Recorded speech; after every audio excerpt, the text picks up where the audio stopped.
بسم اللہ الرحمن الرحیم۔ السلام علیکم، میں ہوں محمد عثمان اور آپ دیکھ رہے ہیں پروگرام حرف راز اور یہ مقبول جان کے ساتھ۔ ناظرین، آج کل پھر ملک میں احتساب اور احتساب کی صدائیں ہیں۔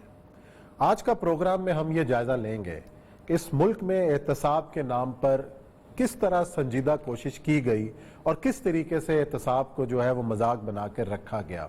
اپنی مرضی کا احتساب، اپنے پسند کا احتساب، کیا حقیقی معنوں میں اس ملک کے اندر کبھی کسی دور کے اندر احتساب ہوا؟ اس بات کا جائزہ لیں گے، اور احتساب کے راستے میں رکاوٹ بننے والے کون کون سے عوامل تھے، اس پر آج بات کریں گے۔ ساتھ ہی پروگرام کے اندر آج گفتگو ہوگی افغانستان کی صورتحال میں کہ افغان حزب وحدت اسلامی کے چیئرمین نے آج ملاقات کی ہے جنرل قمر جاوید باجوہ صاحب سے۔ اس پر کیا بات ہوگی، اور خاص طور پہ جو ہزارہ کا واقعہ ہوا ہے، اس تناظر کے اندر ملاقات کتنی اہمیت کی حامل ہے۔ لیکن بڑھتے ہیں اپنے پہلے موضوع کی جانب۔ اور یہ صاحب، آج بھی جو ٹاک شوز کے موضوع اور خبروں کا موضوع جو ہے وہ لندن کا جو انٹرویو ہے وہ بنا ہوا ہے، اور وہ کہیں نہ کہیں احتساب سے جڑا ہوا ہے کہ احتساب کے معاملے کے اندر ہم کتنے سنجیدہ رہے ہیں۔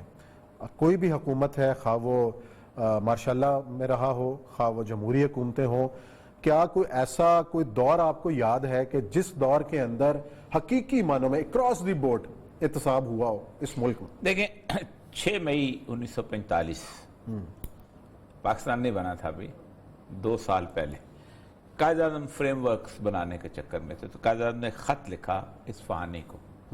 اب اصفہانی کے بارے میں یاد رکھیں کہ وہ ہے کہ جس شخص نے اپنی پراپرٹی جو امریکن ایمبیسی تھی وہ پاکستان کو ڈونیٹ کی تھی، ان لوگوں میں سے قائد اعظم نے کہتے ہیں اب پورے پاکستان کی کرپشن کی نبض پہ ہاتھ ہے قائد اعظم کا۔ Corruption is a curse in India, corruption India کے اندر ایک لعنت ہے، اینڈ امنگسٹ مسلمز، اور مسلمانوں کے اندر especially the so called educated and intelligentsia, کہ جو سو کالڈ ہے نا، نام نہاد پڑھے لکھے لوگ ان میں زیادہ ان میں زیادہ ہے، اور انٹیلیجنشیا یہ اسٹائل والے، یہ وہ پائپ پینے والے، کافیاں، یہ وہ انٹلیکچوئل، ٹیڑھا منہ کر کے انگریزی بولنے والے۔ Unfortunately, it is this class that is selfish. خود غرض ہے یہ class, and morally and intellectually corrupt. اخلاقی طور پر بھی کرپٹ اور ذہنی طور پر بھی کرپٹ، یعنی اخلاق کی طور پر۔ قائد اعظم کس روٹ تک بات کریں؟ No doubt this disease is common, but amongst this popular class of Muslim it is rampant. Corruption common ہے، مجھے پتا ہے، لیکن اس کلاس کے اس کلاس میں زیادہ۔ آپ اندازہ کریں کہ 1947 میں قائد اعظم نے جہاں اور بہت سارے چھوٹے چھوٹے قوانین بنائے، ان میں سے ایک قانون تھا اینٹی کرپشن ایکٹ، 47 میں بن گیا تھا اینٹی کرپشن ایکٹ، کہ ہم نے اس پہ کام کرنا ہے۔ یہ اس اینٹی کرپشن ایکٹ کے تحت 1956 تک ایک چھوٹا سا سیل کام کر رہا تھا پنجاب کے اندر، کسی اور جگہ نہیں تھا۔ نواب باولپور نے ایک اپنا اڈاپٹ کیا ہوا تھا، کیونکہ انڈیپینڈنٹ اسٹیٹ سے لاہور میں کیوں کام کر رہا تھا؟ دارالحکومت تو لاہور میں بنایا ہوا تھا۔ بیسیکلی اصل میں مسئلہ یہ ہے کہ اکثر لوگ یہ سوال کرتے ہیں کہ قائد اعظم نے بہت سارے چیزیں جو تھی وہ سارے کام لاہور میں، اس کی ایک بیسک وجہ تھی کہ پاکستان کے پاس اگر کوئی اسٹیبلش جگہ موجود تھی تو لاہور تھی۔ تو کراچی میں نہیں تھی؟ کراچی میں تو جب آپ نے کیپٹل بنایا کراچی میں، کیپٹل آپ نے کراچی بنایا تو ناظم آباد سٹی بڑا پلانڈ بنا ہوا ہے ساری۔ ہاں، لیکن یہ بہت بات کی باتیں ہیں۔ Hyderabad was the headquarter of Sindh, آپ کو یاد ہوگا، اور کراچی ایک بالکل ایک چھوٹا سا پورٹ ٹاؤن تھا جس کو ہم نے بنا دیا تھا۔ پنجاب تو 1849 کے اندر اسٹیبلش ہو چکا ہوا تھا۔ اسی لیے آپ کو یاد ہوگا کہ قائد اعظم نے جو ڈپارٹمنٹ آف اسلامک وہ تھا بنایا تھا، وہ بھی پنجاب، علامہ اسد والا، ٹھیک، ایک Islamic reconstruction department of Islamic, وہ قائد اعظم نے یہیں بنایا تھا، اور یہیں پر وہ سارا، کیونکہ ظاہر بات ہے انفراسٹرکچر یہاں موجود تھا۔ لیکن یہاں جو کہ پنجاب کی بیوروکریسی سیکریٹریٹ آپ دیکھ لیں، کراچی کی سیکریٹریٹ تو 60s میں کہیں آ کے بنی ہے۔ اسی طرح حیدرآباد، ڈھاکہ کا بھی اصل ہیڈ کوارٹر تو کلکتہ میں تھا، ڈھاکہ تو آپ کو بعد میں مل گیا۔ تو Punjab was the only, Lahore خاص طور پہ was the only establish place, تو ادھر انہوں نے بنایا۔ اس کے پاس بھی کوئی چھوٹے موٹے سیلز ویلز آتے رہتے تھے، 56 تک یہ رہا۔ پھر اس کے بعد یہ بن گیا 1 یونٹ۔ اکثر اوقات ہمارے لوگ جو ہیں یہ 1 یونٹ کی سزا جو ہے فوجیوں کو دیتے ہیں۔ حالانکہ 1 یونٹ بنیادی طور پر پاکستان کے سیاستدانوں نے مل کے بنایا تھا. کن نے بنایا؟ ذرا نام بھی لے لینا سر. سہروردی تھے, خواجہ ناظم الدین, سارے پاکستان, وہ پاکستان جانب تھے. اور جو 1 یونٹ کو آج لوگ گالیاں دیتے ہیں, اس وقت سہروردی کہتا تھا دیکھو بات سنو, یہ مشرقی اور مغربی پاکستان کو اکٹھا رکھنے کے لیے میں سب سے بڑا فارمولہ آپ کو دیا, جس دن تم اس سے نکلو گے یہ ملک ٹوٹ جائے گا. اس نے کہا تھا میں نے دونوں یونٹ کو برابر کر دیا. جب آپ اس سے نکلے, یحییٰ خان نے نکالا, 1 مین 1 ووٹ آیا, وہ 60% ہو گئے, آپ 40% رہ گئے. اب مجیب نے کہا حکومت کرنا, آپ نے کہا نہیں, ختم. تب دو بیسیکلی ایسے یونٹ ہوں جن کی اکانومی علیحدہ ہو, جن کی جغرافی علیحدہ ہو, جن کی ساری سٹرکچر علیحدہ ہو, تو پھر یہی ہوتا ہے کہ دونوں. جیسے امریکہ میں کیا ہے, امریکہ کیوں بیلنس ہے کہ اتنی بڑی سٹیٹ خواہ کیلیفورنیا ہو, اتنی چھوٹی سٹیٹ کا ورماؤنٹ ہو, وہ برابر ہے. ریاست تبھی آج قائم ہے. آپ دیکھیں انہوں نے کتنا بڑا انقلاب اڑا کے وہ مار دیا. تو سہروردی کہا کرتا تھا کہ نہ, اور اس کو وحدت مغرب, آپ دیکھو گا جتنی وحدت کالونیاں بنی ہیں, خواہ لاہور میں بنی ہے, خواہ کراچی میں بنی ہے, خواہ کوئٹہ میں بنی ہے, بات کرنے اس زمانے, وحدت مغرب پاکستان کہا کرتے تھے. اور اس زمانے کے اندر ایک تصور مغربی پاکستان کا اور مشرقی پاکستان کا تھا. لیکن چونکہ ہم نے تاریخ, چونکہ فوج کو گالی دینی ہوتی ہے یا ڈکٹیٹر کو گالی دینی ہوتی ہے, تو ہم کہتے ہیں ڈکٹیٹرز نے بلکہ اس کو الٹ کیا ہے, اس کو ختم کیا ہے. مجھے یاد ہے اچھی طرح کہ میرا ایک میجسٹریٹ ہوتا تھا رحیم الشاہ عبداللہ زئی, تو وہ اپنے اس کے ساتھ نا BA پنجاب لکھتا ہوتا تھا.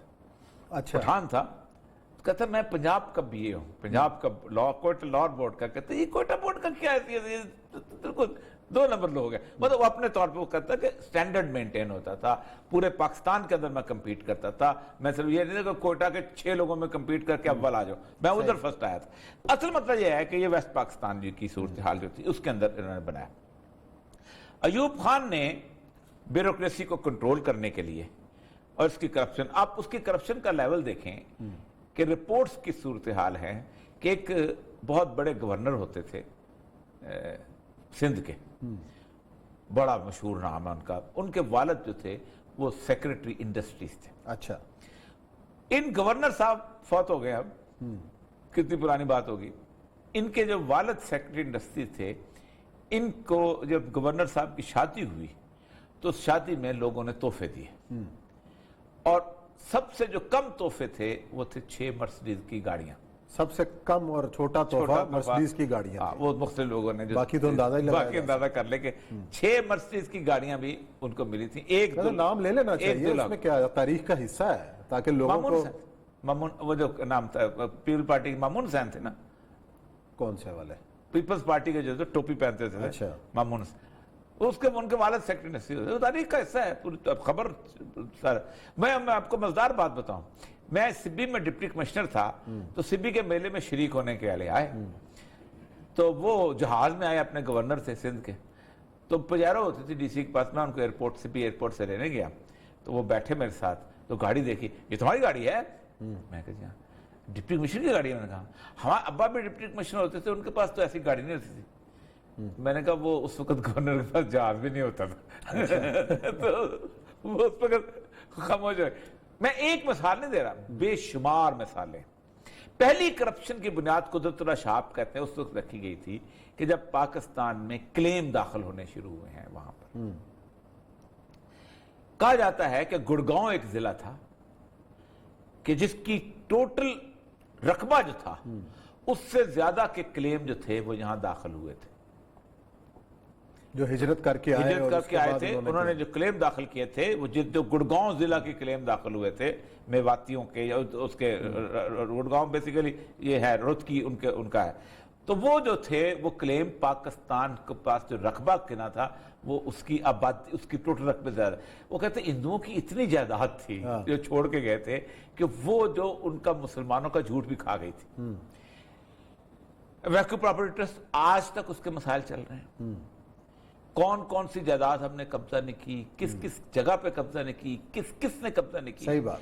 اور اس کے اندر آپ سوچ سکتے ہیں کہ حیران کن حد تک اور پھر سب سے بڑی بات یہ ہے کہ بیچارے یہاں کے جو لوگ تھے یہ بڑے مسکین لوگ تھے، جو رہنے والے سندھی تھے یا پنجابی تھے، انہوں نے اس شاندار طریقے سے ویلکم کیا کہ پاکستان کی پوری بیوروکریسی جو تھی یہ مدتوں یو پی اور سی پی کے لوگوں کی آئی ہوئی وہاں پر تھی، اور انہوں نے اس کو اگرچہ کو بڑا کام کیا لیکن کرپشن جو تھی وہ ان کے اندر موجود رہی۔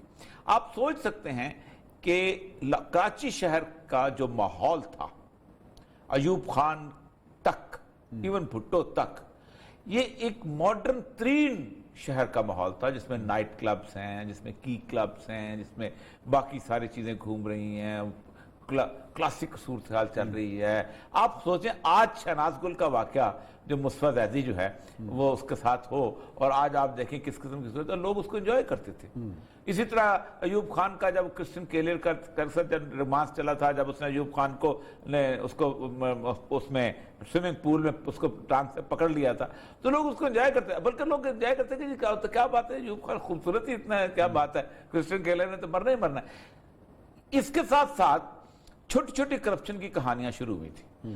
سب سے پہلی کہانی جو عام عام ہوئی تھی وہ گوہر ایوب اور طاہر ایوب تھی، اور وہ تھی گندارا انڈسٹریز وغیرہ جو سارا انڈسٹریز کے ساتھ وہ شروع، لیکن کم تھی۔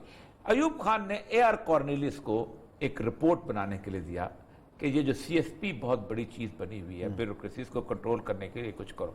تو 1949 میں انہوں نے 59 میں انہوں نے رپورٹ شروع کی، تو 60 میں چلی جی معین الدین وغیرہ یہ بڑے بڑے لوگ تھے جو اس کے اندر، تو انہوں نے رپورٹ پیش کی کہ ایوب خان کے سامنے کہ گزر گئے وہ دن جب سی ایس پی کبھی ایماندار ہوتا تھا، اب gone are the day, opening sentence, اچھا gone are the day. 3 major جو کیسز اینٹی کرپشن کے ہیں وہ سی ایس پی افسرز کے خلاف، اس کے بارے میں کہا جاتا ہے کیونکہ آپ تو 1920 میں جب انگریز نے ڈپٹی کمشنر بنائے تھے تو ڈپٹی کمشنر کی تنخواہ 2000 روپے ہوتی تھی 1920 میں، اور ایک کلرک کی تنخواہ 12 روپے ہوتی تھی، اتنا فرق تھا، اور 1200-1300 روپے کی باکس ہال کی اور زیفر کی اور مرسیڈیز کی گاڑی آ جایا کرتی تھی، یعنی آپ کی آدھی تنخواہ میں سے پوری گاڑی آ جایا کرتی، اس لیول پہ اس نے رکھا ہوا تھا۔ 34 اپنا ایکڑوں کا گھر، 50 ایکڑوں کے گھر جو ڈی سی او کے آج بھی ہیں، جس میں ہم بھی رہتے ہیں، اینی ہاؤ۔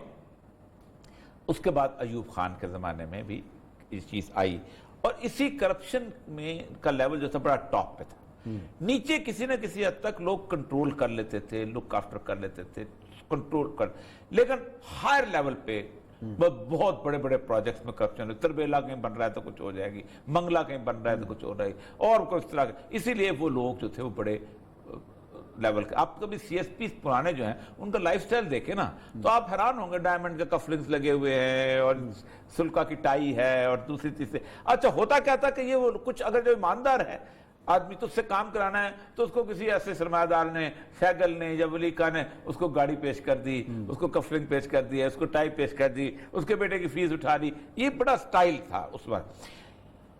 ذوالفقار علی بھٹو تک، یعنی آپ بتا کہ 1956 سے لے کے 61 تک یہ ایک رہا، اس کے بعد اینٹی کرپشن کی یونٹس جو ہیں وہ بنائے گئے، اور ایوب خان نے کہا کہ کرپشن، لیکن یہ جو سیاست میں مخالفین کے خلاف یہ اب آتا ہوں ہوتا کیا ہوا کیا۔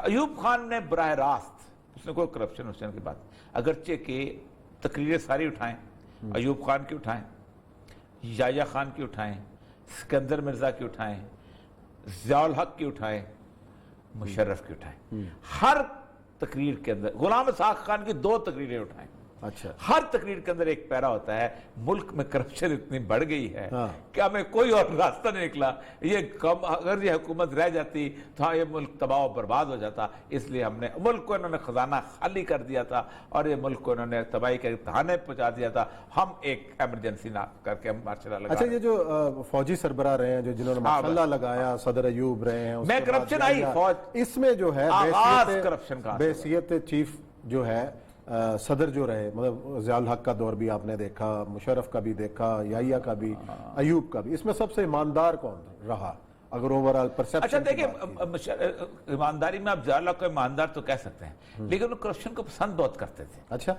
he was not corrupt, he loves corruption. اچھا مطلب وہ چاہتا تھا کہ کھاتے ہوئے تھے لوگ رہے نیچے، مطلب یہ بچے ان کے تو بیچارے بچے بہت خود نہیں خود اعجاز الحق کا خود نہیں خود بالکل کہتے ہیں کہ قرض لے کے مکان بنایا انہوں نے. دیکھیں نا، ہاں بالکل ایسے ہی ہے، لیکن خود نہیں.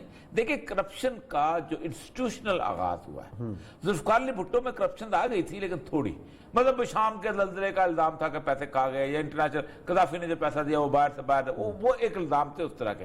اس کے باوجود بھی بھٹو کے جتنے بھی وزیر تھے نا، آپ دیکھیں گھر کی وزارت میں کوئی اس کی کوئی اضافہ نہیں ہوا.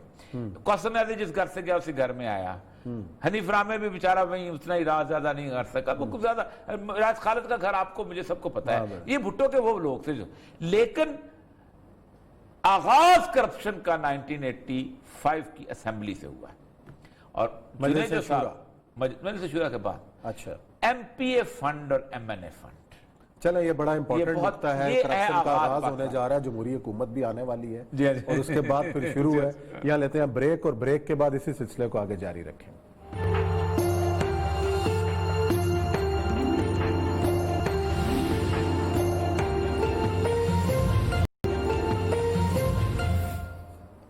جی ناظرین، بریک کے بعد ایک بار پھر خوش آمدید. ہم بات کر رہے ہیں کرپشن کی کہانی، کس طریقے سے قوانین بنتے رہے اور کس طریقے سے ان کا بیڑا غرق کیا جاتا رہا، اور کرپشن پہ کیوں قابو نہیں پایا جا سکا. بریک پہ جانے سے پہلے ایک ذکر کر رہے تھے گورنر سندھ صاحب کا، تو ان کا نام کی توسیع جو ہے نا، نام تھے کمال الدین اصفر، پیپلز پارٹی دور میں تھے. ان کے محمد اصفر تھے. یہ O B E, order of the British umpire, اچھا آئی سی ایس اور ستارہ پاکستان.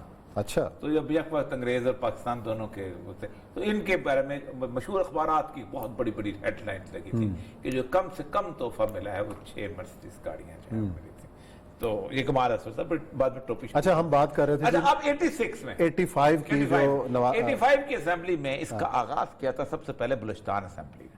اچھا، بلوچستان اسمبلی نے کہا کہ ہمارے پاس جو ڈیولپمنٹ فنڈ ہوتا ہے، کیونکہ بنیادی طور پر کرپشن ہوتی ہے ڈیولپمنٹ فنڈ کے اندر، باقی نان ڈیولپمنٹ میں تنخواہ میں کسی نے کیا کرپشن کر لینی ہوتی ہے. اچھا اب یہ سیاستدانوں میں کرپشن آ رہی، اس سے پہلے یہ کرپشن بیوروکریسی میں تھی، پہلے پاکستان بننے سے اس وقت تک بیوروکریسی میں تھی. فوجی بیچارے کو تو بالکل پتہ نہیں تھا کرپشن کا. وہ اپنے یونٹس آپ اندازہ کریں کہ 80s تک، مطلب آپ سوچیں کہ میں 1984 میں جب گیا ہوں تو ہم 3 مہینے کی ہماری وہ ٹریننگ ہوتی ہے، تو ہم میجر سائیکلوں پہ جاتے ہوتے تھے. ایک بندے کے پاس گاڑی ہوتی تھی، اور وہ بھی کر کے مجھے یاد ہے اچھی طرح کہ بڑا ٹرک جو تھا وہ کسی نے شاپنگ کرنی ہوتی تھی تو وہ اس کو ریکوزیشن کر کے لے کے جایا کرتا. تو بڑی بات، ٹیلی فون نہیں ہوتے تھے. بعد میں ٹیلی فون، کبھی کبھی ٹیلی فون کہیں جانا تو I S D telephone بول جانا، بڑی خوشی ہونے کی جو گھر بات کر سکتے. 85 was the start of corruption in Pakistan. سیرا پھر ضیاء الحق صاحب کے ساتھ سجا پورے کا پورا 100% سے. ایم پی اے فنڈ جب آیا ہے تو ایم پی اے فنڈ میں ایک نعرہ دیا ہم سب نے مل کے کہ پاکستان میں ترقیاتی بجٹ جو ہے بہت کم ہے، اور نان ترقیاتی بجٹ جو ہے ہم سارا پیسہ نان ترقیات. دنیا پوری میں ہوتا یہ ہے کہ ترقیاتی بجٹ اور نان ترقیاتی بجٹ دونوں برابر چلتے ہیں. آپ نے یہ ٹی وی بنایا، اس ٹی وی کے اوپر آپ نے 50 لاکھ روپے خرچ کیا، لیکن آپ کے پاس 50 لاکھ تنخواہوں کا ہونا چاہیے نان ڈیولپمنٹ، ورنہ تو کچھ نہیں ہے. میں آپ کو چھوٹی سی مثال دیتا ہوں.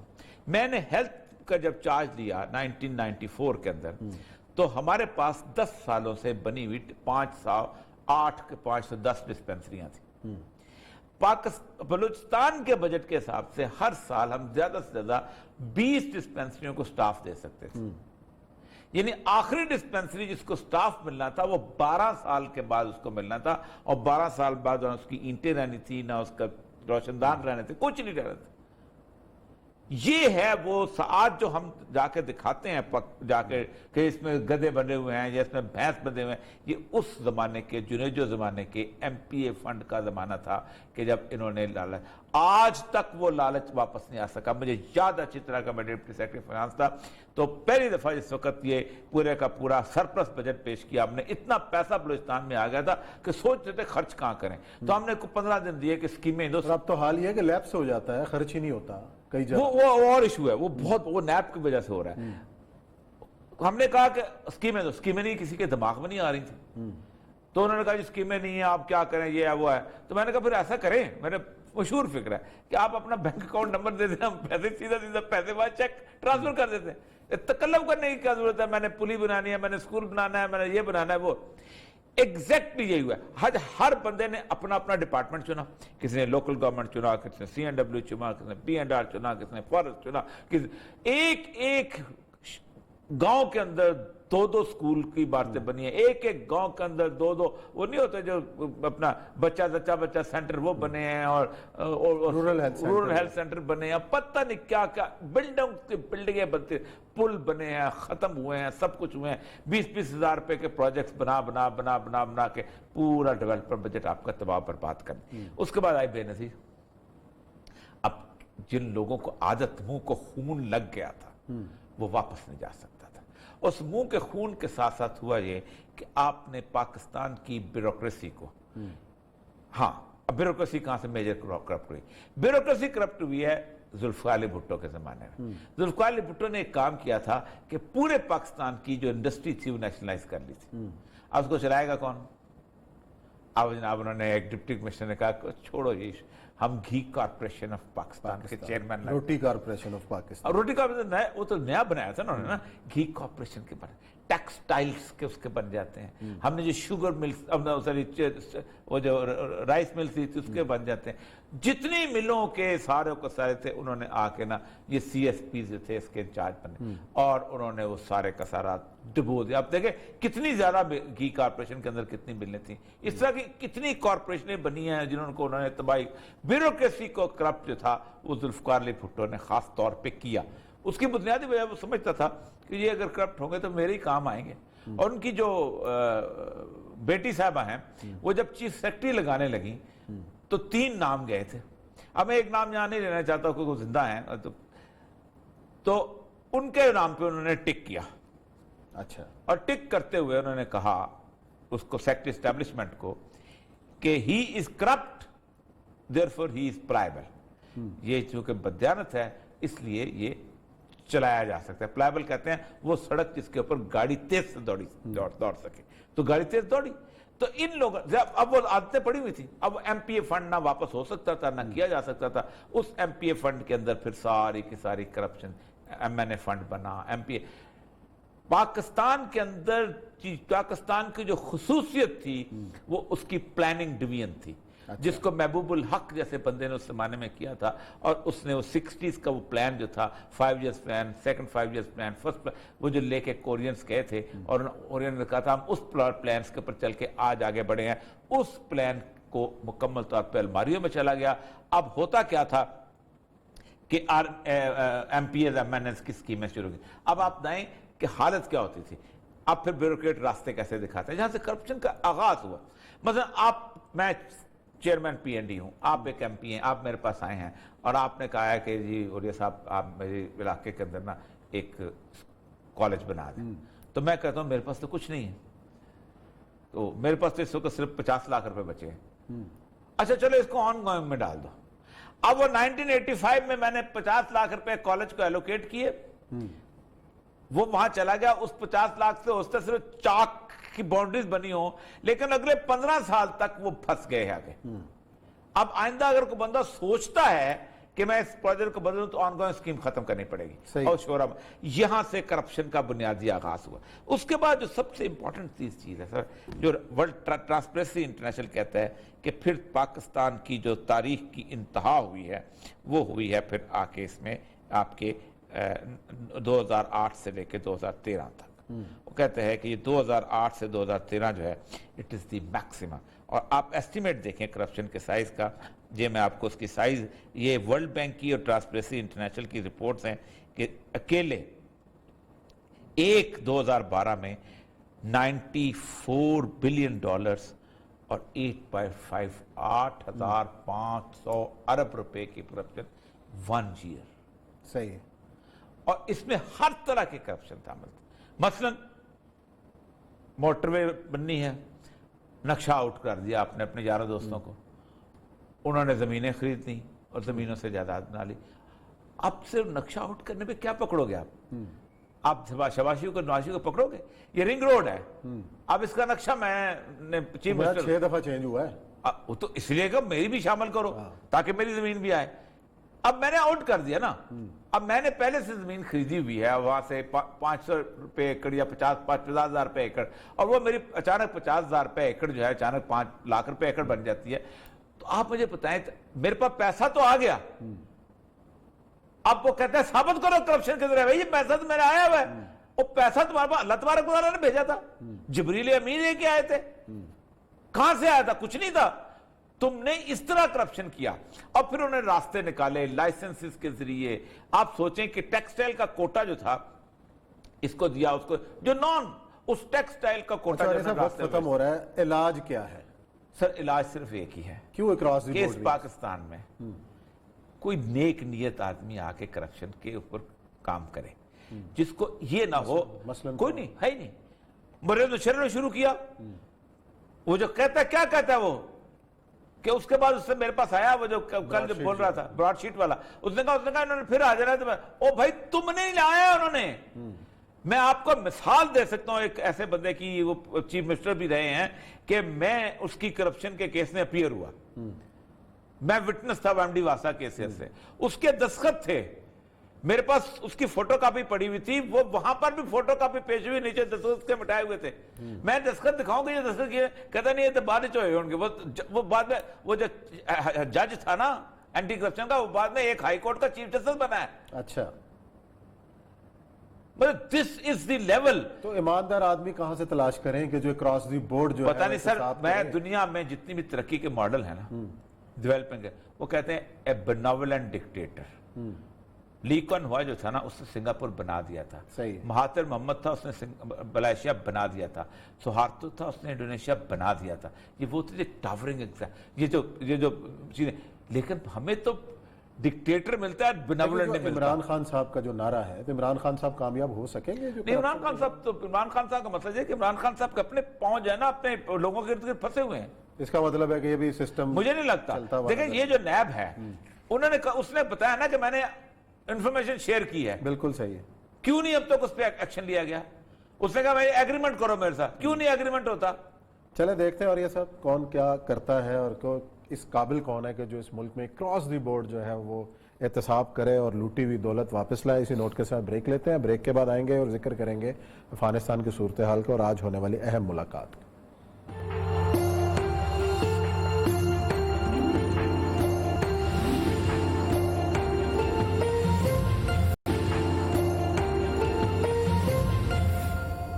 جی ناظرین, پروگرام میں خوش آمدید. آج اہم ملاقات ہوئی افغان حزب وحدت اسلامی کے سربراہ کریم خلیلی کی پاکستان کے chief of army staff general Bajwa صاحب سے.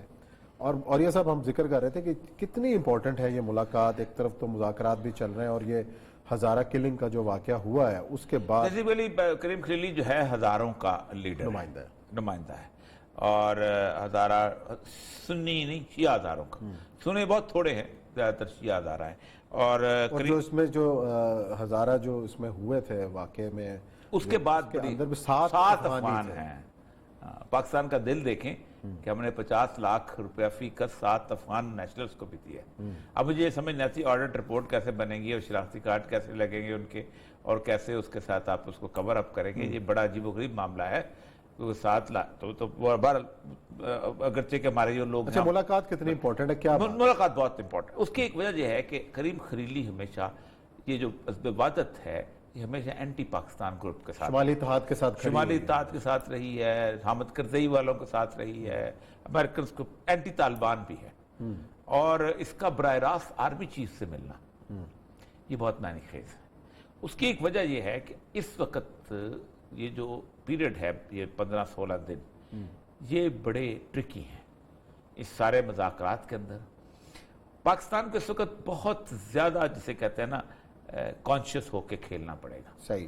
اس وقت آپ اندازہ کریں لڑائیاں جاری ہیں, اور طالبان نے پچھلے دنوں, آج میں ان کی ویب سائٹس دیکھ رہا تھا کہ انہوں نے ٹیک اوور کرنا شروع کر دیا. انہوں نے کہا بس ٹھیک ہے, کافی ہو گیا ہمارے ساتھ. مایوس ہو گئے. دیکھیں اس مسئلے میں قطر نے بڑا کمال کام کیا ہے. قطر پہ امریکنز جس وقت یہ آیا ہے ٹرمپ, تو